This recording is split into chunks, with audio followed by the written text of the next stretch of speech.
सुरू होत आहे. झालं का रे? 5 सेकंद होऊन गेले.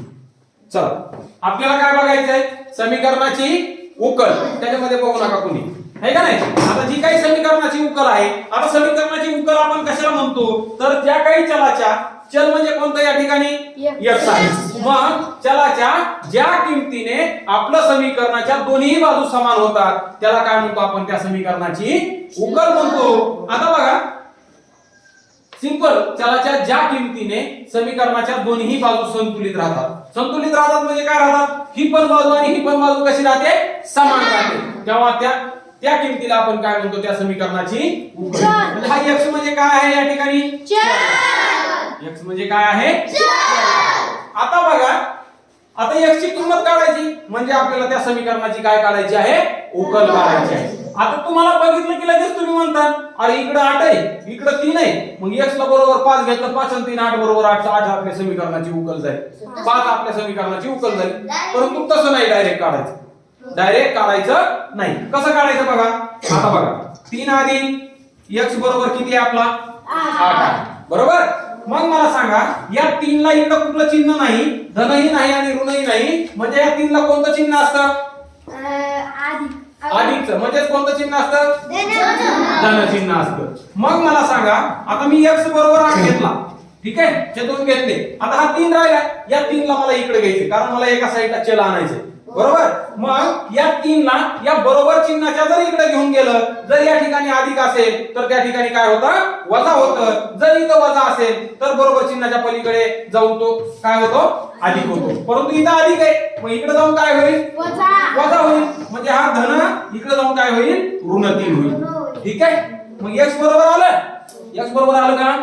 हा, मग x बरोबर किती येईल, x बरोबर 8 - 3 बरोबर 5. म्हणजे x बरोबर 5 ही आपल्या काय झाली, समीकरणाची उकल झाली. समजलं उकल. अजून कोणाला सांगायचंय काही, समजलं. चल घ्या लिहून.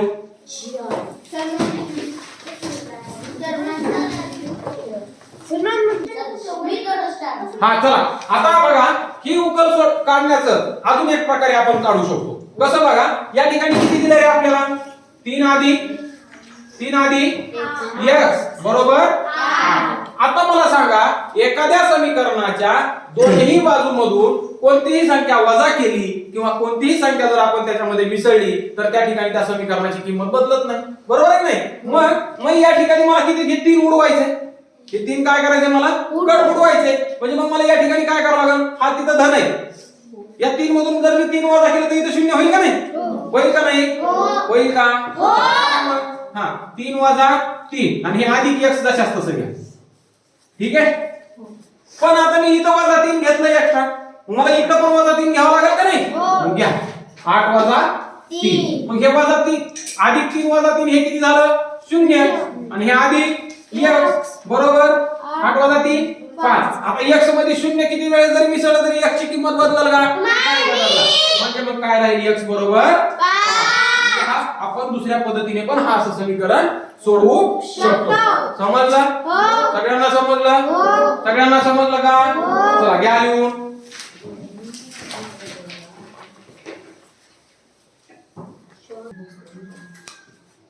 ठीक आहे, चला या ठिकाणी काय शाब्दिक उदाहरण सांगितलंय पहा. दिलजीतचे 4 वर्षापूर्वीचे वय किती होते, 8 वर्ष. बघा दिलजीतचे, दिलजीत नावाचा कोण आहे, मुलगा. दिलजीतचे 4 वर्षापूर्वीचे 4 वर्षापूर्वीचे वय 8 वर्ष होते. किती वर्ष होते, 8 वर्ष. ठीक आहे, त्या ठिकाणी पुढे लिहितो 4 वर्षापूर्वीचे वय किती होते त्याचे, 8 वर्ष बरोबर. मग आपल्याला प्रश्न काय विचारलाय रे, यावरून त्याचे आजचे वय काढा. आता त्याचं काय काढायचं आपल्याला, आजचे वय किती. ठीक आहे, आता या प्रश्नाला तुम्ही 2 पद्धतीने सोडवू शकता. मगाच्या ज्या आपण 2 पद्धती वापरल्या का नाही, त्या 2 पद्धतीने तुम्ही काय करू शकता, त्या ह्याला सोडवू शकता. आता मला सांगा त्या दिलजीतचं आजचं वय आपण किती मानू? ऐकून घ्या, आजचे वय x मानू. ठीक आहे, आजचं वय दिलजीतचं x आहे का नाही? चल चल घ्यायचं ना आपल्याला. आजचं वय किती मानायचं त्याचं? मानायचं. मग मला सांगा आता आजचं वय x आहे. ठीक आहे, आजचं वय किती आहे? x आहे. तर 4 वर्षापूर्वीचं वय किती? म्हणजे या आजच्या वयातून तुम्हाला 4 वर्ष वजा करावे लागतील. आजच्या वयातून काय करावे लागतील? 4 वर्षापूर्वीचं वय जर आपल्याला लिहायचं असेल, आता 4 वर्षापूर्वीचं वय इथं लिहू का डबल तुम्हाला अजून? मग बघा आजचं वय किती मानलं आपण? x मानलं. तर दिलजीतचं 4 वर्षापूर्वीचं वय किती बघा? 4 वर्षापूर्वीचे वय. आता 4 वर्षापूर्वीचे वय म्हणजे आजच्या वयातून काय करावं लागेल आपल्याला? 4 वर्ष काय करावे लागतील? वजा करावे लागतील. म्हणजे मग त्याचं 4 वर्षापूर्वीचं वय येईल. बरोबर आहे नाही? मग आजचं वय किती मानलंय आपण? मग x वजा 4. आणि आपल्याला 4 वर्षापूर्वीचं वय त्याचं दिलंय की, मग x वजा 4 बरोबर किती झालं आपलं? 8 वर्ष. समजलं समीकरण कसं तयार केलं? सगळ्याला समजलं? समजलं. चला, समीकरण तयार झालं. आता किंमत कशाची काढायची आपल्याला? x ची किंमत म्हणजे काय काढायची आपल्याला? आजचं वय. आपण आजच्या वयाला काय मानलेलं आहे?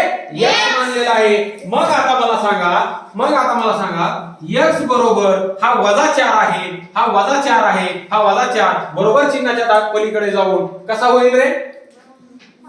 काय होईल याचं उत्तर सांग? धन 4 होईल. म्हणजे 8 अधिक 4. 8 अधिक 4. मग x बरोबर किती आलं? x बरोबर किती आलं? मग 4 वर्षापूर्वीचं वय दिलजीतचं किती होतं? x वजा 4 होतं, म्हणजे 8 होतं. x ची किंमत. मग आजचे वय किती आपलं? x. मग या ठिकाणी लिहायचं आजचे वय. आजचे वय बरोबर किती? 12 वर्ष. बरोबर किती? 12 वर्ष. आता याला दुसऱ्या पद्धतीने पण आपण सोडवू शकतो. याला काय करू शकतो आपण? दुसऱ्या पद्धतीने पण सोडवू शकतो. कसं? आता हे काय झालं रे आपलं? समीकरण झालं. हे आपण तयार केलं. मग याला बघा, लिहा समीकरण तशाच तसं. x वजा 4 बरोबर किती आलं? 8 आलं. दुसरी पद्धत आपण सांगितलेली. आता इथं वजा 4 आहे. ह्या वजा 4 ला मला शून्य करायचे म्हणजे याच्यामध्ये किती मिसळावे लागतील? मला अधिक 4 मिसळावे लागतील. मग मिसळा x वजा 4 अधिक 4. आता या ठिकाणी अधिक 4 मिसळले बरोबर चिन्हाच्या अलीकडे. मग पलीकडे पण अधिक 4 मिसळावे लागतील. मिसळावे लागतील का नाही? मिसळावे लागतील का नाही? समजले का तुम्हाला? चला मग मिसळा. 8 अधिक 4. आता हे वजा 4 आणि अधिक 4 काय होईल? 0 होईल. मग या ठिकाणी फक्त काय शिल्लक राहील? x शिल्लक राहील. आणि हे बेरीज किती? 8 आणि 4 12. किती आले x चं वय? x ची किंमत किती आली आपली? 12.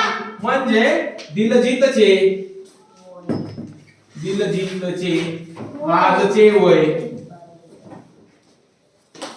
वय बरोबर किती? 12 वर्ष. आता मला सांगा पुन्हा कुणाला नाही समज? सांगू डबल एकदा? डबल सांगायचं एकदा? चला बघा आपल्याला काय दिलंय प्रश्नामध्ये? दिलजीतचं 4 वर्षापूर्वीचं वय किती दिलंय? 8 वर्ष. म्हणजे आजपासून पाठीमागे जर 4 वर्ष आपण गेलं तर त्यावेळेस त्या दिलजीतचं वय किती होतं? 8 वर्ष होतं. आहे का नाही? मग बघा त्याचं काय विचारले आपल्याला? आजचं वय विचारले. काय केलंय? आजचं वय. सिंपल काय केलंय? 4 वर्षापूर्वी तो किती वर्षाचा होता? 8 वर्षाचा होता. मग तो आज किती वर्षाचा झाला? 4 वर्षापूर्वी किती वर्षाचा होता? 8 वर्षाचा. त्याच्यानंतर 4 वर्षांनी किती वर्षाचा झाला? म्हणजे 8 आणि 4 किती झाले? 12 वर्षाचा झाला. तू काढू शकतो आपण. परंतु आपल्याला ते या ठिकाणी काय करायचंय? शब्दामध्ये मांडून काढायचं. बरोबर आहे? कारण या मांडणीला या ज्या काही स्टेप्स आहेत या स्टेपलाच तुमचे कसे असतात? मार्क असतात. बरोबर आहे नाही? मग बघा आता 4 वर्षापूर्वीचं वय या ठिकाणी आपण काय केलं? आपल्याला जे काही प्रश्नामध्ये दिले ते अगोदर लिहून घेतलं. 4 वर्षापूर्वीचं वय किती दिले आपल्याला? 8 वर्ष. काढायचंय काय? आजचं वय. आता बघा आजचं वय काय मानायचं आपण? x चल घ्यावं लागेल की नाही आपल्याला? आजचं वय काय मानलं आपण? x मानलं. मग 4 वर्षापूर्वीचं वय किती होतं रे? आजच्या वयातून काय करावं लागतील आपल्याला? 4 काय करावं लागतील? वजा करावं लागतील. मग x वजा 4 आजचं वय म्हणजेच x त्यातून वजा केले 4 हे झालं 4 वर्षापूर्वीचं वय आणि 4 वर्षापूर्वीचं वय किती या ठिकाणी आपल्याला 8 वर्ष मग x वजा 4 बरोबर 8 आलं का मग या ठिकाणी x बरोबर घेतलं हा वजा 4 आहे बरोबर चिन्हाच्या पलीकडे जाऊन किंवा दुसऱ्या बाजूला जाऊन तो काय होईल अधिक 4 होईल म्हणजे ऋण 4 इकडे जाऊन काय होईल धन 4 होईल मग 8 अधिक 4 x बरोबर किती आलं 12 आलं म्हणून त्या दिलजीतचं आजचं वय किती वर्ष आलं आपल्याला 12 शाब्दिक उदाहरण समजायला तुम्हाला दुसरी पद्धत बघा समीकरण तशाच तसं घ्या बरं हे समीकरण कसं आलं हे तर समजलं का सगळ्यांना समजलं ना हा आता समीकरण तशाच तसं घ्या समीकरण काय घेतलं आपण जशाच तसं घेतलं आता बघा मी तुम्हाला या ठिकाणी सांगतो 3 अधिक 2 बरोबर किती रे 5 3 अधिक 2 बरोबर किती 5 आता मी या पूर्ण समीकरणामध्ये अजून एक मिसळतो मग काय येईल 3 अधिक 2 अधिक 1 बरोबर मग परत इकडे बरोबर चिन्हाच्या डाव्या बाजूला जर मला 1 मिसळावं लागत असेल तर बरोबर चिन्हाच्या उजव्या बाजूला पण मला काय करावं लागेल 1 मिसळावं लागेल आणि जर नाही मिसळलं तर ते समीकरण राहील का मग दोन्ही बाजू संतुलित राहतील का तराजूच्या पारड्यासारख्या नाही राहणार मग इकडे पण काय करावं लागेल मला 1 मिसळावं लागेल बरोबर करा बेरीज आहे 3 आणि 2 5 आणि 1 6 आणि 5 आणि 1 किंमत बदलली म्हणजे आपलं समीकरण कसं राहिलं संतुलित राहिलं त्याचप्रमाणे इथं केलं आपण इथं काय केलंय ह्या वजा 4 ला आपल्याला काय करायचे 0 करायचे वजा 4 ला 0 करायचे म्हणजे याच्यामध्ये किती मिसळावं लागतील अधिक 4 मिसळावं लागतील मग या ठिकाणी जर मी अधिक 4 एक्स्ट्रा मिसळले तर या ठिकाणी पण मला काय करावं लागतील अधिक 4 एक्स्ट्रा मिसळावं लागतील समीकरणाच्या दुसऱ्या बाजूला बरोबर मग हे काय होईल या दोन्हीचं काय होईल 0 होईल म्हणजे इथं फक्त एक शिल्लक राहील आणि 8 आणि 4 12 म्हणजे दिलजीतचं आजचं वय किती झालं 12 वर्ष या पद्धतीने जरी गेला तरी उत्तर तेच येईल आणि या पद्धतीने गेला तरी उत्तर काय होईल तेच येईल तुम्हाला जी कुठली पद्धत सोपी वाटते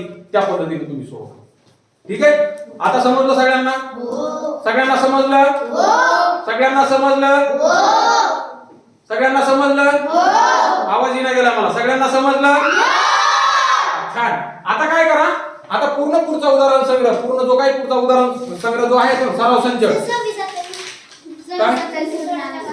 मी सांगतो ना आता ह्या उदाहरण जे काही सराव संच आहे त्याच्यामधले सगळे गणित तुम्ही सोडवायचे जे कुठलं गणित येणार नाही ते मला लगेच विचारायला यायचं आज दिवसभराचं हे 2 सराव संच तुम्ही सोडवायचे म्हणजे तुमचा स्वाध्यायच कंप्लीट होईल ठीक आहे इथंच बसून सोडवायचे जे कुठलं येणार नाही ते लगेच मला विचारायचे ठीक आहे सगळ्यांना समजलं सगळ्यांना समजलं चला ओके